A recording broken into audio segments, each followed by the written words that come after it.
নিশ্চয়ই কিয়ামতের দিন তোমাদেরকে ডাকা হবে তোমাদের নাম এবং তোমাদের পিতার নাম ধরে, তাই তোমাদের নামগুলো সুন্দর করে রাখো। আসসালামু আলাইকুম। এই ভিডিওতে আমরা স্ক্রিনে দেয়া নামটির উৎপত্তি, বানান, জেন্ডার এবং এ নামের অর্থ সহকারে এটি ইসলামিক নাম কিনা তা সম্পর্কে বিস্তারিত জানার চেষ্টা করব। প্রথমেই আমরা জানব এ নামের উৎপত্তি সম্পর্কে।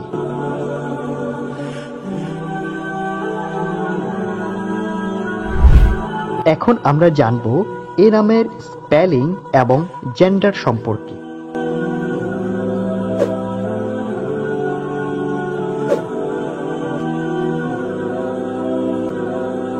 এবার আমরা জানব এ নামের অর্থ সম্পর্কে।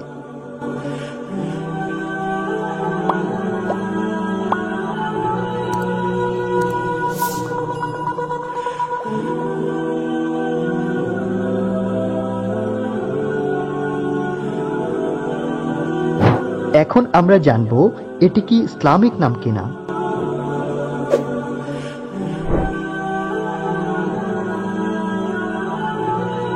মুসলিম শিশুদের জন্য আপনি যে সকল নাম রাখতে পারেন সেই সমস্ত নামগুলির মধ্যে এটি অন্যতম উল্লেখযোগ্য একটি নাম।